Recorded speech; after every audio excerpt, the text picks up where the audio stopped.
want your soul.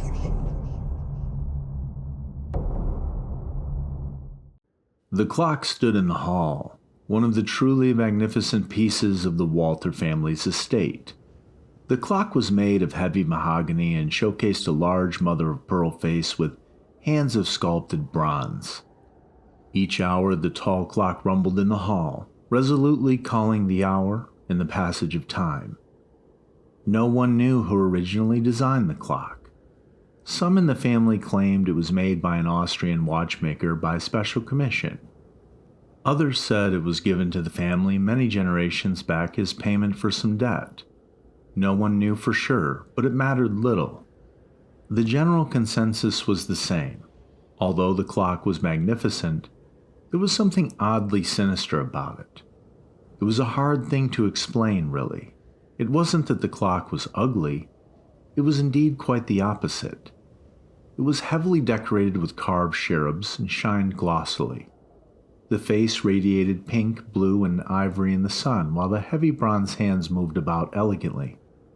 Their pieces intricately carved. Even the deep groan of its chiming bells resonated with a kind of stately grandeur. Guests to the house often stopped to comment on its beauty, but only at a distance. Even the most ardent admirers of its artistry rarely approached it directly. Indeed, most people walked by it quickly, suppressing a shudder. Even Nadia, one of Old Lady Rose's many descendants and the current owner of the estate, rushed past it when outright avoidance was impossible.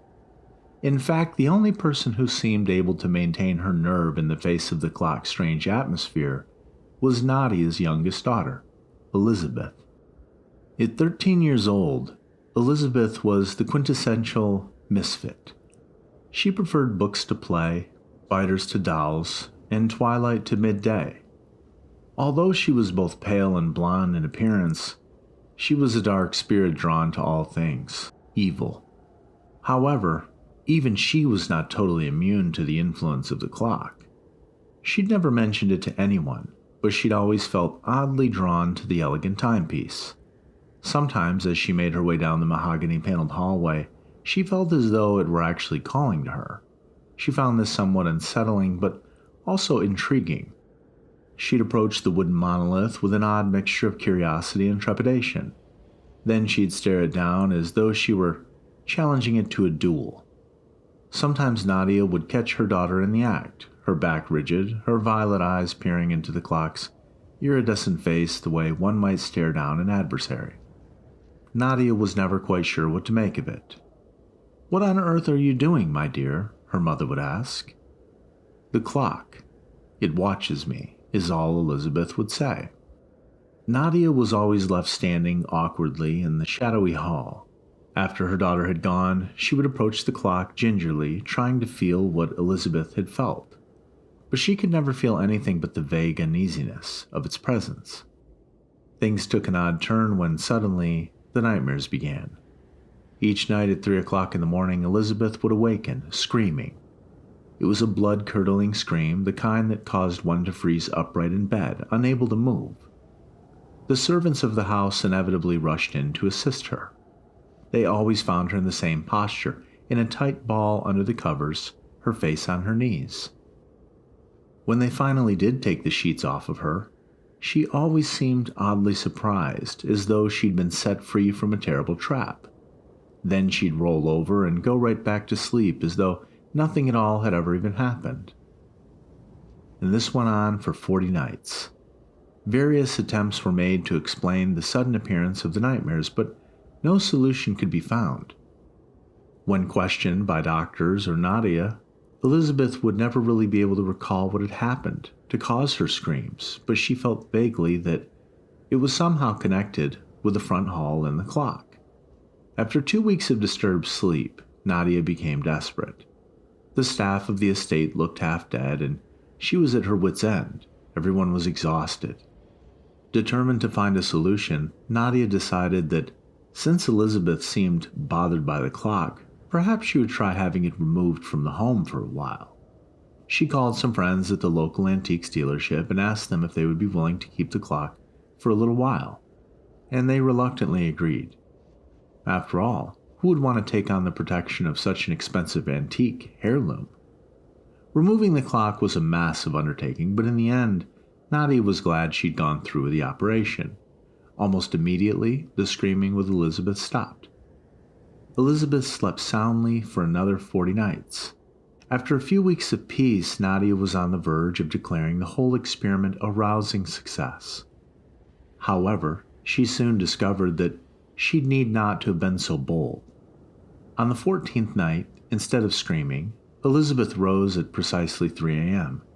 In a dreamlike state, she walked out of her room, down the upper hallway, down 2 sets of stairs, past the landing, through the gallery, and all the way to the front hall where the clock once stood.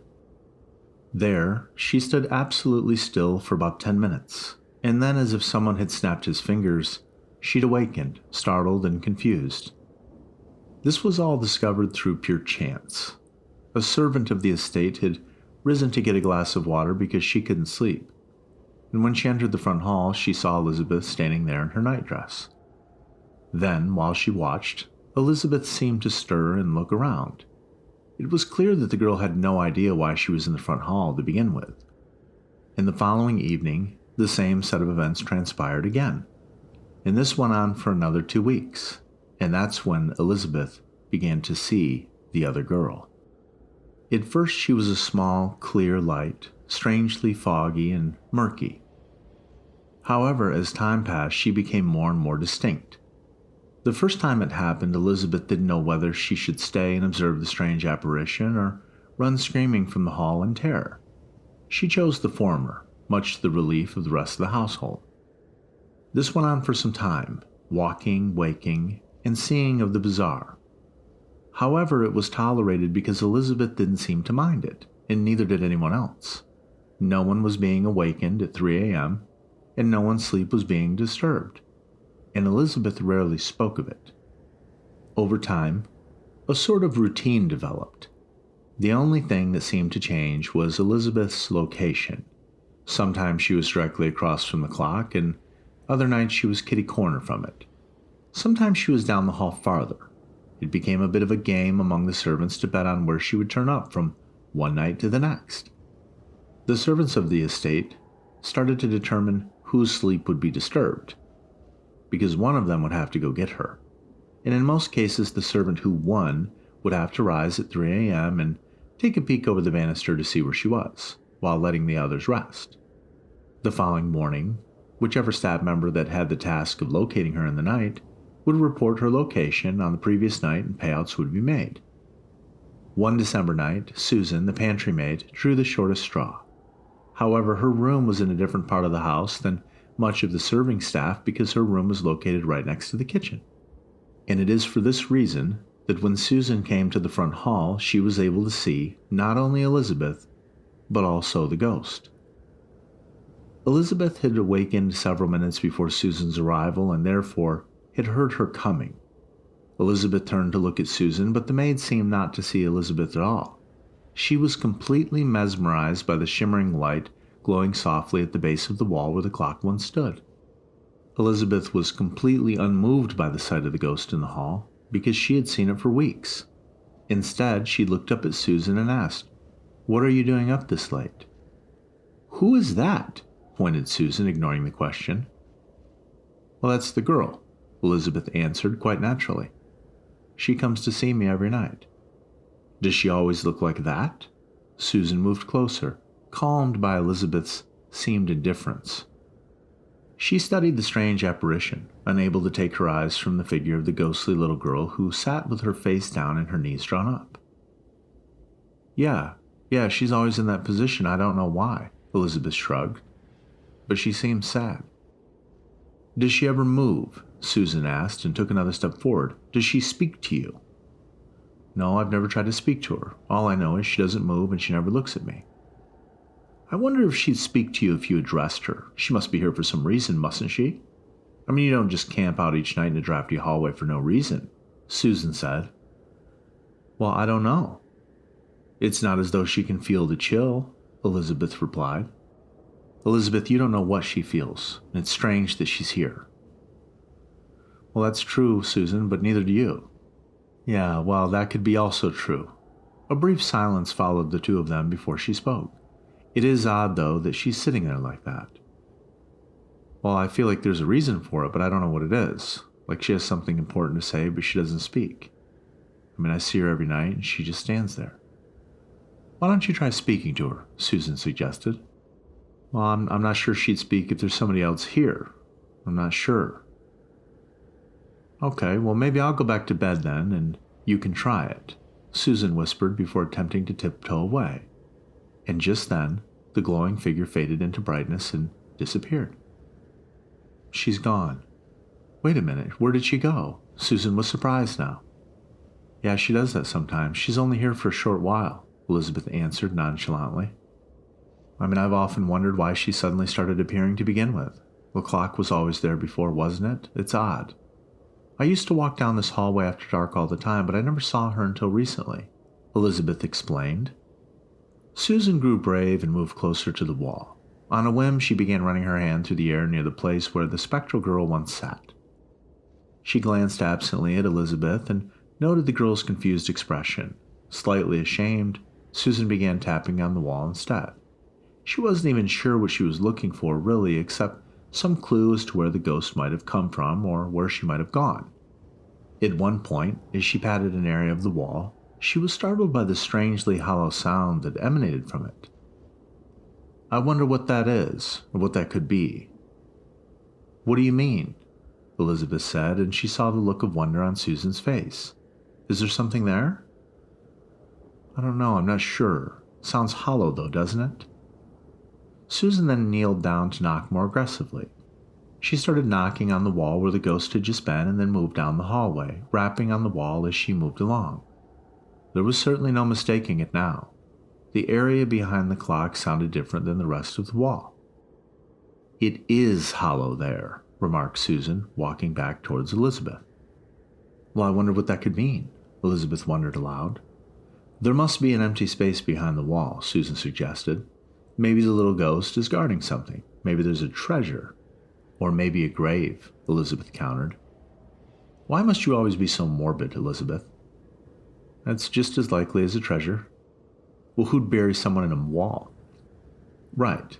It's just as likely, because who would bury someone in a wall? Susan challenged. Someone who didn't wish to be found out, I suspect, Elizabeth said. She then merely sighed and began to walk to her room, and Susan went her separate way. And then Susan called out, Elizabeth, do you think she'll come tomorrow? Most likely, Elizabeth remarked, not turning around to look at her. If she does, I think you should try speaking to her, try to find out what she wants. The following night, Elizabeth awoke at 3 a.m. and walked down to the hall as usual. Again, she encountered the young girl who sat with her back to the wall and her knees drawn up. Elizabeth said nothing for several minutes, gathering courage. She pretended her bravery in Susan's presence, but there alone with a strange ghost, she was very scared. Suppose the ghost was angry. Suppose it didn't want to be disturbed. In the end, however, Elizabeth collected her wits and spoke up. Why do you sit there? She began in a voice that was barely audible. The ghostly child sat perfectly still, its posture unmoved for several minutes. Then, as if roused suddenly, its little head came up and the face of a young girl was clearly visible in its evanescence. And then a voice like wind in dry grass. I sit because I cannot stand. I stay because I cannot leave. Elizabeth didn't respond to the ghost at first, taken off guard by the sound of the voice. How often had she shared silence with the little ghost? And now they spoke, two girls in the same hallway, separated by time and life. Well, why can't you stand? Elizabeth asked, finally, and why can't you not leave? I stay because I cannot leave, I sit because I cannot stand, the girl repeated again. Never one to be sentimental, Elizabeth dove right into her questioning, determined to get to the bottom of the child's sudden appearance. Well, how long have you been sitting there? I cannot tell you how long I've been here behind this clock. It counts away the hours, day and night and day. I hear the hours fly away. Yeah, I imagine that's quite true, Elizabeth began, noting the girl's antiquated clothing. But you can't have heard the clock much lately. It's not there. We had it removed. It unsettled me to do so. "And what now?" asked the ghost. "What do you mean, what now? Are you settled?" Elizabeth paused at this. "No, I suppose I'm not. Here I am, after all, mulling about in the middle of the night and talking to you, but I don't scream anymore, at least." "I imagine that's better for the rest of them, I should think," replied the ghost with a hint of sarcasm. "Well, what about you? We're both here at this hour, aren't we? Together?" "I can't help it," snapped the ghost. "Who can blame you for what you see?" And then, in a huff, she vanished. Elizabeth was equally miffed. She crossed her arms impatiently and marched up the stairs to her room. The next day, she told Susan everything that the girl had said. As she spoke, Elizabeth noticed that one of the older maids in her mother's employ was watching them closely, listening to everything that they had said. Elizabeth shot her a dirty look and said, "What do you find so interesting?" "Well, I didn't mean any harm," Mary answered, rising from her chair and coming closer. "I just couldn't help overhearing. You're talking about that little ghost, aren't you?" "Yes," Susan began. "Elizabeth sees her at night." "The little girl," Mary started to murmur. "Yes," began Elizabeth. "I think I may have made her upset with me last night." "She speaks to you?" Mary seemed very surprised at this. "Yes," Elizabeth answered matter-of-factly. "I've never spoken to her, but I, too, have seen her. Years ago, when I was a girl like you. I think she only appears to young girls, girls about her age who come into the hall when the clock is gone." "Well, when did you see her?" asked Susan. "Oh," Mary chuckled. "Many years ago now. My mother worked in the laundry room back then. I was maybe 12 or 13 at the time. I remember that the clock was being repaired and had to be taken out. It was a rare thing, as I recall. A clock that heavy isn't easy to move, you know. I remember I woke one night, came downstairs, and I saw her sitting there. When I asked my mother about her, she shushed me and told me to never speak of it again. She was very superstitious. But I was a child, and I was curious. And when I couldn't get any answers from her, I asked one of the other servants. It was Miss Watkins, the scullery maid, who finally told me who she was." "Really? Well, what did she say?" asked Susan. "She told me a grave story, and I'm not even sure I have the right to tell it. Miss Watkins heard it secondhand. It's a very old story. She was the daughter of a poor woman in town who came to work in this house, on this estate. This was in the time of old Lady Rose's mother, Julia, mind you. She was in her prime back then, not yet 30, I believe. This was many, many years ago. Queen Victoria had not been on the throne very long as I recall either. This poor girl was ordinary in every way except that she suffered from a sleep disorder, which caused her to walk about when she was sound asleep. Virtually every night she would rise from her bed and walk down the halls. After several years it came to become normal, and no one even spoke about it anymore. And indeed, the situation became so routine that the girl actually began sleeping in her slippers so that she wouldn't catch a chill from walking on the cold floors after nightfall." "And what time did she do this at?" Elizabeth asked curiously. "Well, I don't know," Mary shrugged, "but it was very late at night, I think, just a few hours before dawn. Why do you ask?" "Because it's at that time that Elizabeth wakes every night," Susan answered, motioning towards her. 3 o'clock in the morning. Mary looked at her for several moments, a kind of sad interest spreading across her face. "So it was you with her."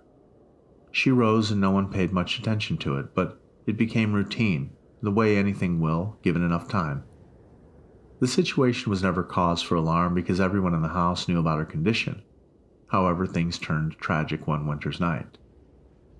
It was in December, and at that time, Christmas trees were novelty items only enjoyed by the wealthy years ago.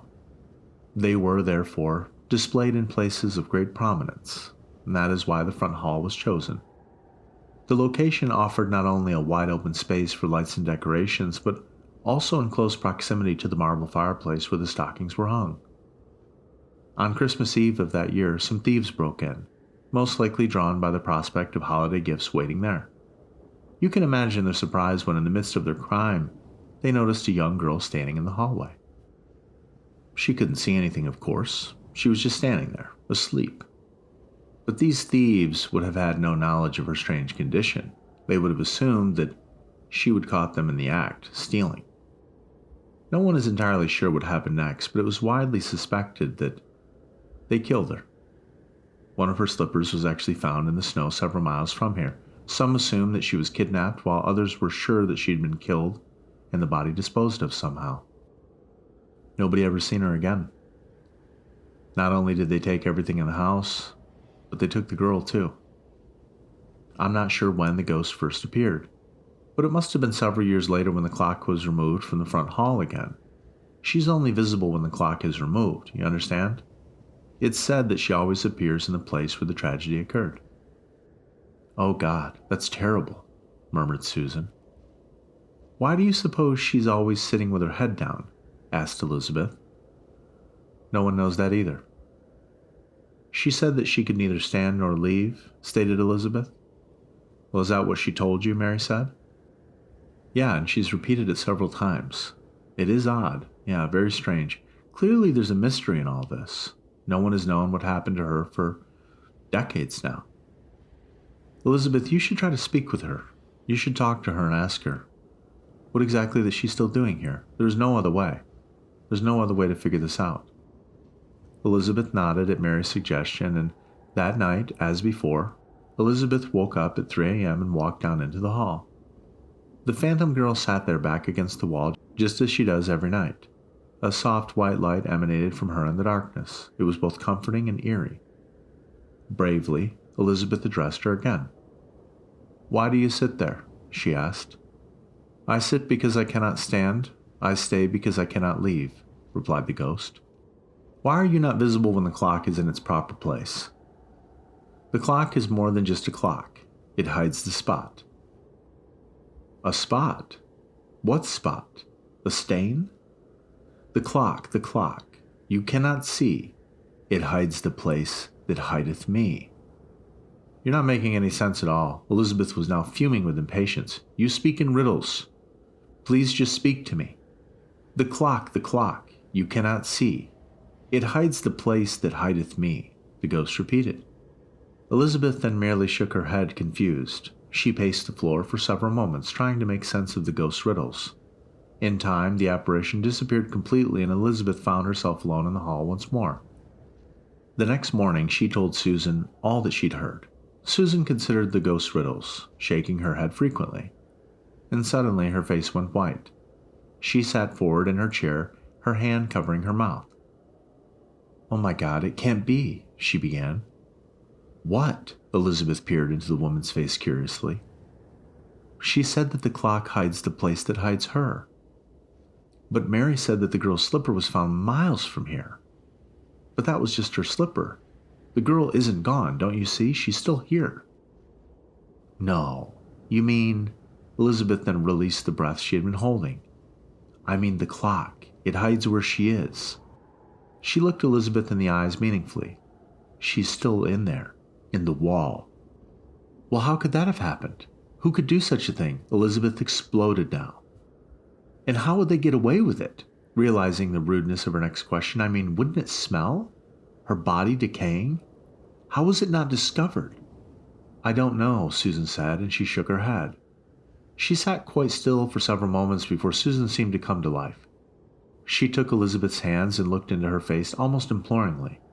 You know what you must do, right? Tonight you must ask her. You must confirm it. If she says it is so, what we think, then we need to open the wall. She's been in there long enough. At 3 o'clock that night, Elizabeth opened her eyes and found herself once again in the front hall across from the wall where the clock once stood. Within moments, she saw the little ghost appear opposite her, and Elizabeth began in the usual way. Why do you sit there? She asked. I sit because I cannot stand. I stay because I cannot leave, answered the ghost. Where is your resting place? Oh, I think you know. You do. Behind the wall I am entombed, the ghost replied. Elizabeth tried to keep her voice steady as she asked her next question. And who put you there? The workmen that came to fix the clock. They came and took it all away.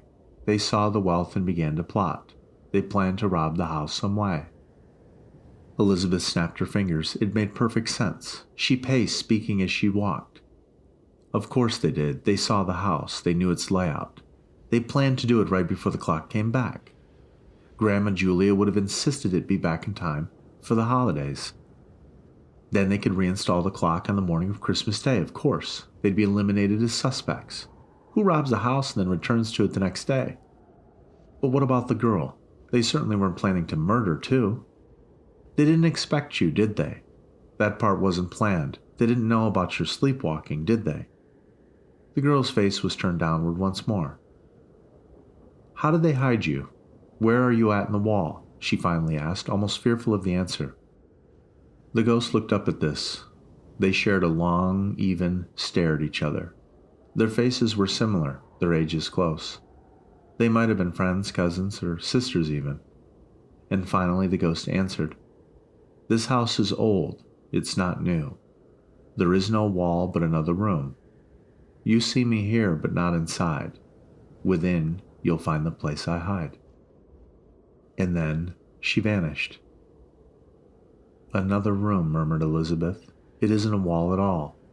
There's a secret room. There was a long pause as she considered this.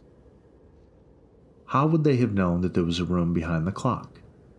They were workmen, not architects of the house. From the darkness of the hall, she heard the little ghost again. I tell you the truth. There were not two that came for me that evil night, but three. 3 came in to thieve and bury me without warmth or light. A third man, Elizabeth stepped forward, another worker? Another man who'd come to fix the clock? One who knew the wall was deep. No workman knows this house so well. Only heirs are privy.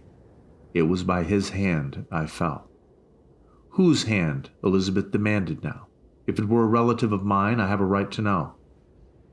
The heir. Old Walter's blood. The only male. The only son. And then it was like a dam breaking inside of Elizabeth.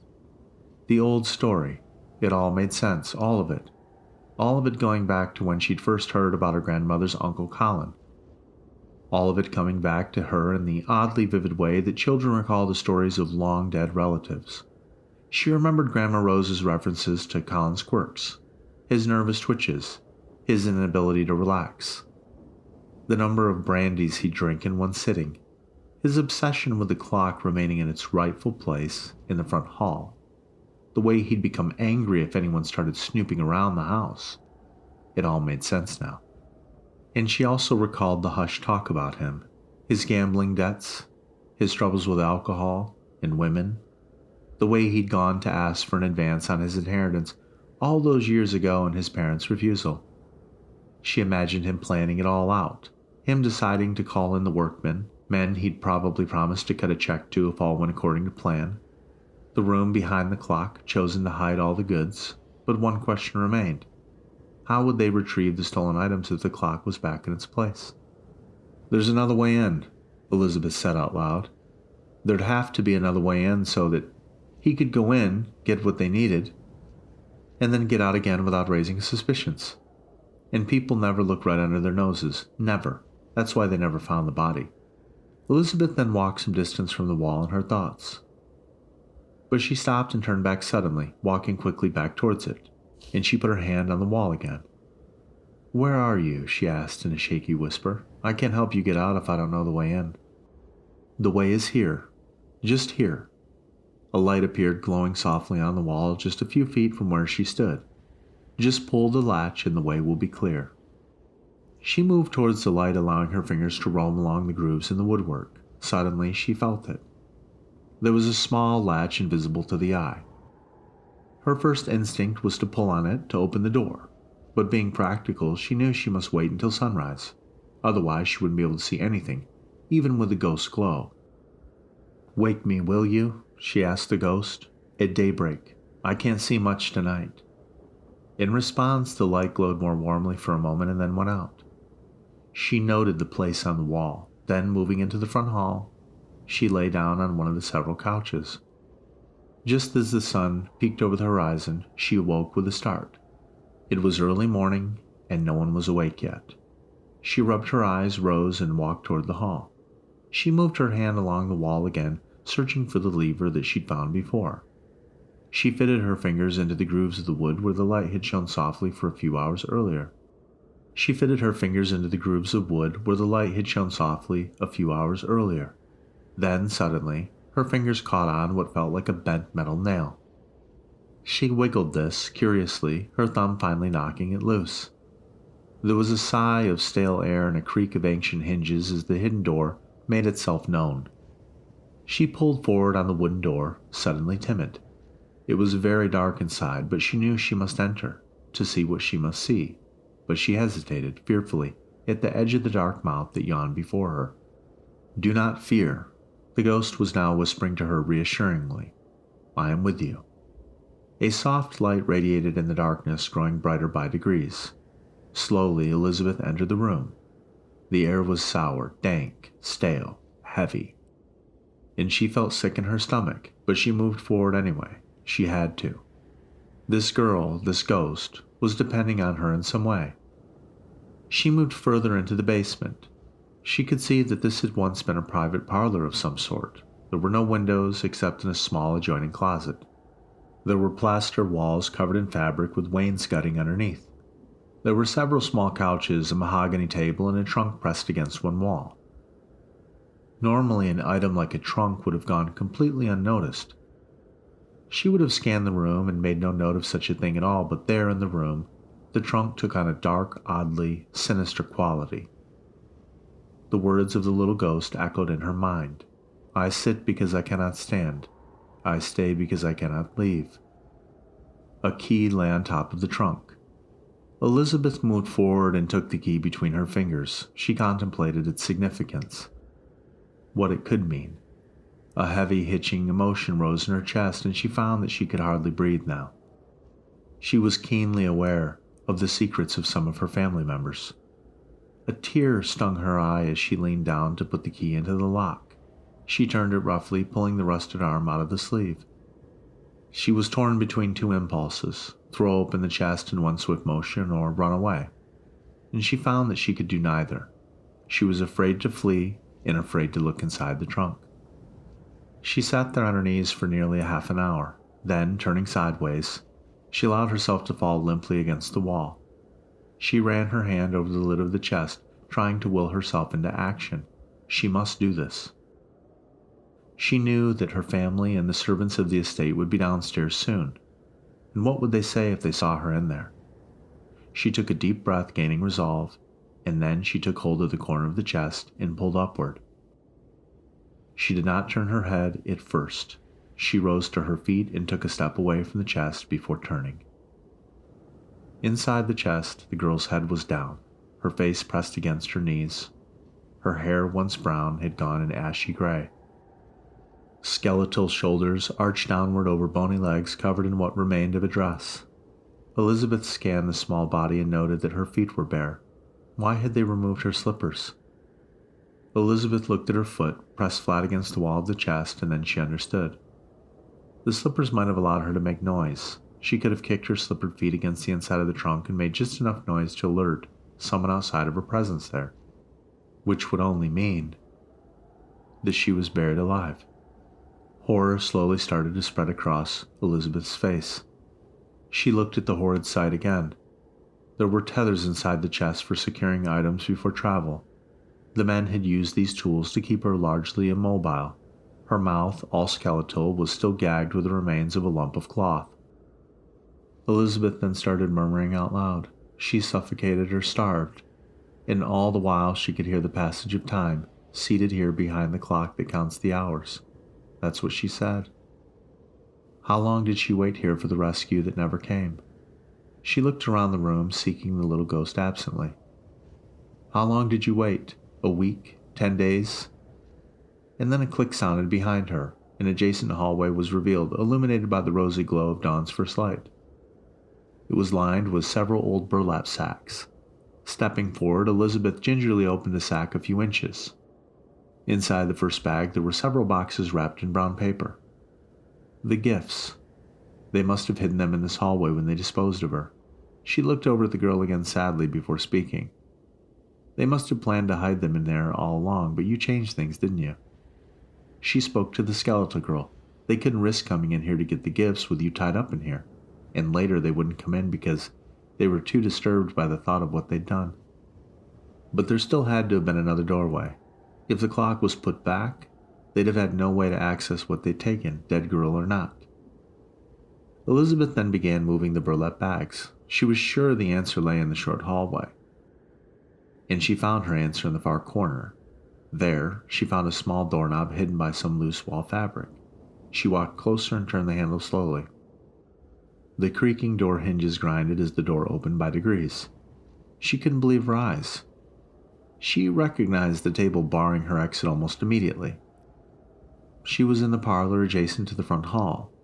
The table's location and height masked the outer door handle. How often had she walked through that parlor unaware that there was a doorway into another room right under her nose? She had no idea the door even existed, and she doubted anybody else did either. She then closed the door resolutely, putting her back against it, sealing it once more. "Well, I'd say you fucked that up, Uncle Colin. Oh, you killed the child and got away with it, that's true, but you did it for nothing. You never got your hands on any of this treasure either." Poetic justice, I'd say.